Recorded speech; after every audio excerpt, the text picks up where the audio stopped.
Welcome to the University Academic Success Program's presentation on Basic Study Skills Strategies. This presentation will cover some basic tips on using your time more efficiently in order to study smarter. First, let's talk about what it really means to study. Though doing your homework does help you learn the material, just doing your homework is not enough. Likewise, rereading your class notes and class readings is helpful for memorizing the material, but only doing those things is not enough. Of course, thinking that you can learn by just sitting and staring off into space won't work as a study strategy either. And in case you haven't heard, if all you do is cram the night before an exam, long term, you are really not learning the material. So what does it mean to study? When you are truly studying, you are taking what you are learning and really making the material your own. You do this by finding ways to make connections with what you are learning. For example, you are taking what you learn in a math course and applying it in a practical sense to your other courses. You can find real-world examples for concepts that you are learning in your communication course. When you are able to make these connections, the more you are truly learning the material and the longer you will remember what you are learning. As you are studying, you should be testing yourself on the knowledge. For example, as you reread your notes, quiz yourself to see if you remember the information accurately. Ask yourself questions about the material that go beyond the questions you are doing for your homework. All of this should be done constantly and consistently. Let's talk about why your studying should be done constantly and consistently. In terms of how your brain works and retains information, when information is still fresh in our heads, for example, right at the end of a class, if you were to be immediately quizzed on what you heard, you would do pretty well. By the end of the day, if you didn't do anything to move that information from your short-term memory to your long-term memory, you can see the drastic decrease in what you remember. And for every day after that, if you do nothing to review your course material, you will retain less and less. Within a week, you will basically find yourself needing to completely relearn the material. However, if you take time every day to study the material for your course, you will begin to remember more and more of the information. By doing this, you will find that by the time you get to taking an exam, you do not need to spend extra time studying or cramming because you've already been doing it all along. You are studying smarter.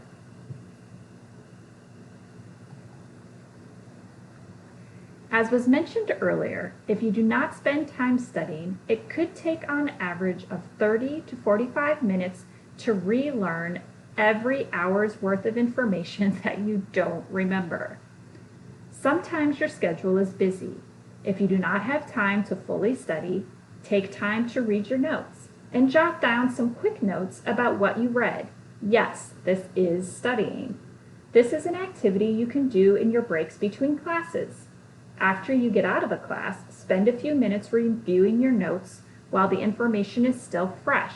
You might find places where your notes need to be added to, or you may find yourself realizing you have questions that you want to ask your faculty or even a tutor.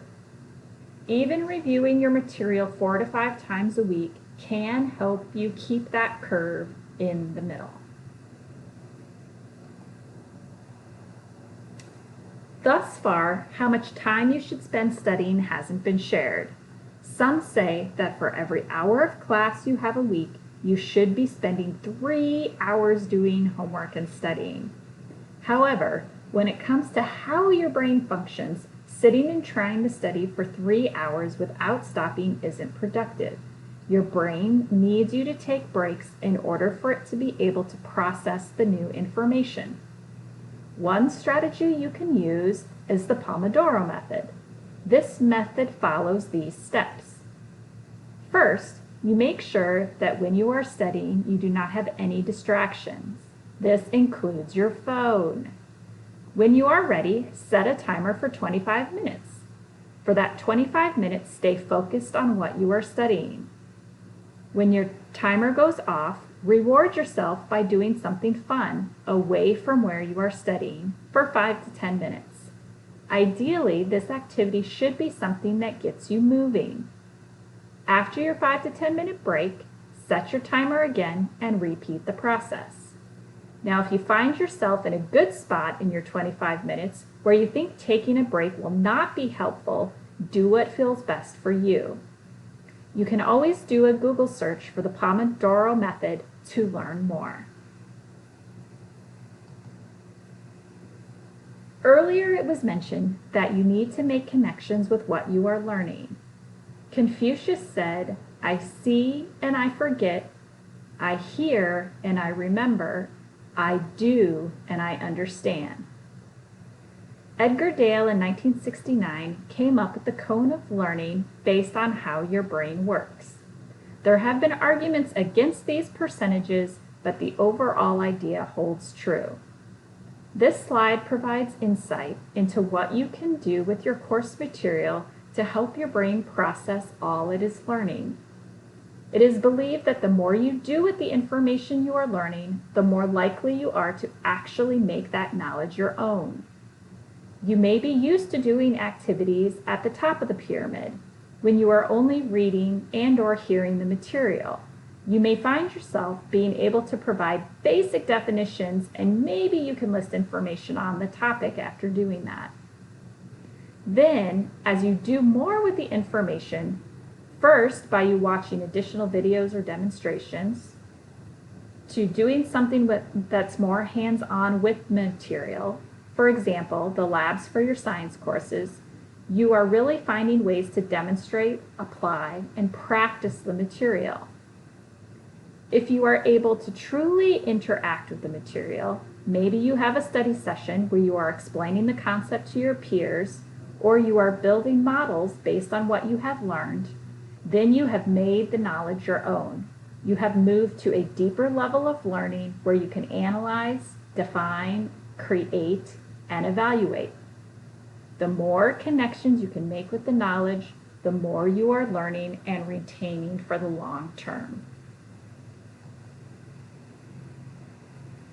The last topic for this presentation is about your actual study space.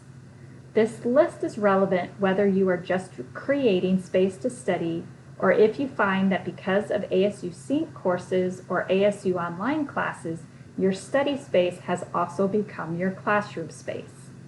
Make sure you have an organized space that you are consistently able to use for your academics. For example, your bed is not a great space because your body becomes confused on whether it is a place for resting or a place for studying. It is not always easy to do when you have others living with you, but try to have a space where you won't be interrupted and have few distractions. That's why it's important to share with those that you live with what your studying or class schedule is and set the expectations for if or how they should interrupt you.